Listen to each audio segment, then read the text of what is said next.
Hey guys, today we are going to be talking about a new blaster I made that I call Vault.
So some of you might be able to tell what's going on here, but this is a blaster that was originally made by Mr. Nathan a couple years ago back on his channel. It was the Mod-Along series, and I replicated that blaster and brought it up to modern standards. And today I'm going to show you how I did that and what the differences are between his and mine. So to start off, what this blaster is, it is a Nerf Strfe shoved inside a Centurion that is cut and pieced together to fit this body shape with tiny bits of Stampede and a little bit of a Rapid Strike stock. So I pretty much followed Mr. Nathan's build vlog on this, but I'll show some pictures on how this blaster started and everything. I first started off by building the half dart Strfe and cutting the Centurion down to the very back section and keeping the grip and everything, all that. Then I started adding the Centurion pieces, got my way up to the front. Then I added the front section. Then I started adding the grip and the top section. Then I added putty, Bondo, and spot putty. And that pretty much got me to where I am right now. So like I said, this thing is based off Mr. Nathan's. His is a lot cleaner than mine, paint-wise and body-wise. Mr. Nathan's just a beast. Nobody can beat him. But I tried my best. Some things are a little different. On mine, I lowered the Strfe a little bit so that I had this body line almost even with the Centurion trigger well. So that means I had to extend this hump a little more. On Mr. Nathan's, it was actually straight across. On mine, it raises up a little bit. But with the rail and with this sight, you can still see over the blaster just fine, and there's nothing impeding your sight line. So it works pretty well. And it covers the cage, everything's covered, nothing's, exposed. So it all looks pretty good and it works well. I did also do a couple things different. I didn't do some of the detailing he did. I left mine a little more smooth.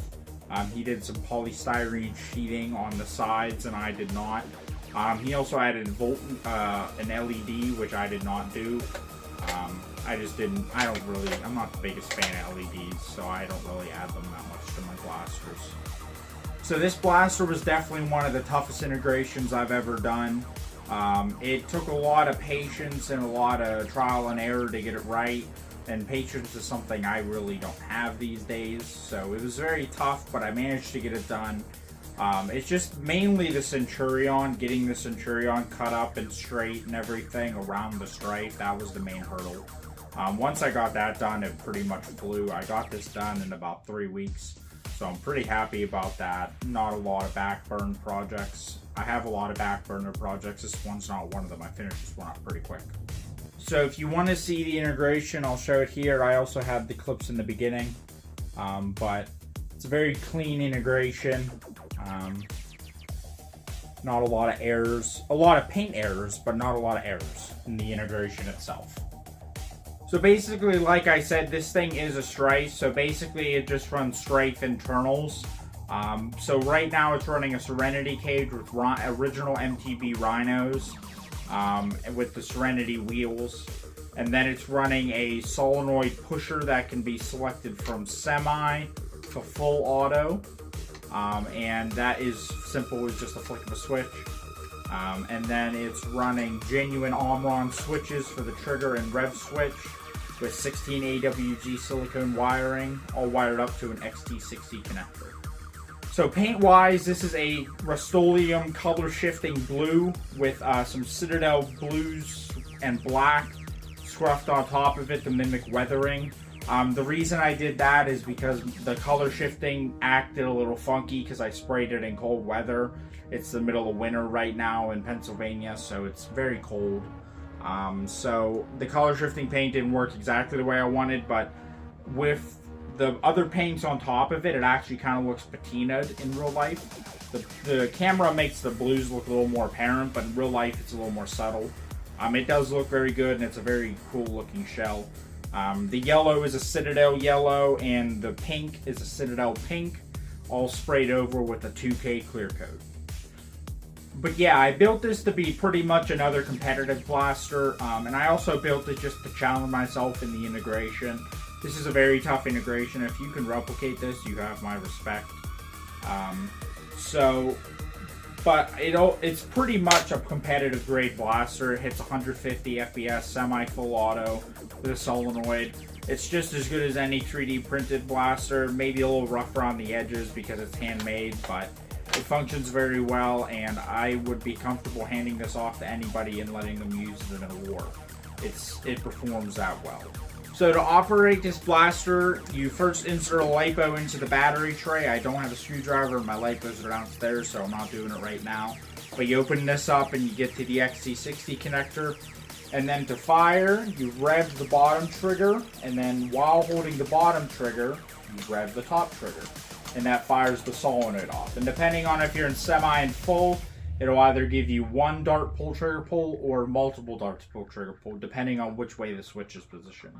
Now, this blaster is Talon mag compatible. This is a Dart Zone 12 round mag from the Maxim Pro. Fits in here just fine. It's a little tough on the pullout, but just the Dart Zone mags are. The worker mags work just fine. But yeah, standard Talon geometry. This blaster fires short darts out of a solenoid pusher with a metal cage. So it's very premium. The blaster feels good. It shoots good. Everything about it just works really well. So let's go outside and show you guys what it's doing. Obviously, I'm in a little bit of a different spot, so I don't know if I'm going to be able to have full range footage, but I'm going to try. Alright, so this is going to be the shooting video of Volt. I just wanted to also show that if you flick this switch right here, you do have a working voltmeter. But the blaster's ready to go now. So I'm just going to be shooting across at my workbench and just kind of showing you the general accuracy. We're going to start in semi-auto, and then we'll go another mag in full auto.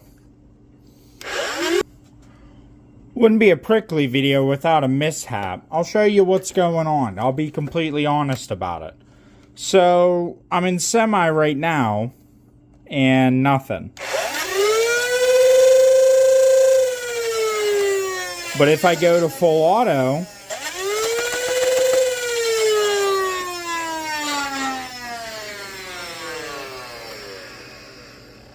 so I don't know what's going on, but we only got full auto. So let's dump a full auto mag.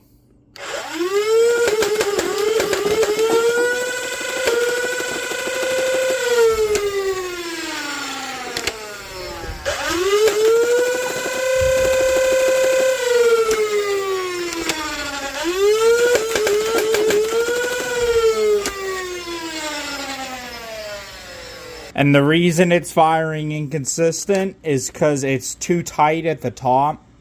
I need to sand it down a little more. But it's working okay. So, with how much of a pain this blaster was to get together, I am happy with that. This blaster took me 4 nights to get together. So, I am happy that it even fires at all. I loaded up part of another mag. We're just going to shoot some semi-auto shots in full auto and just show you what it's like.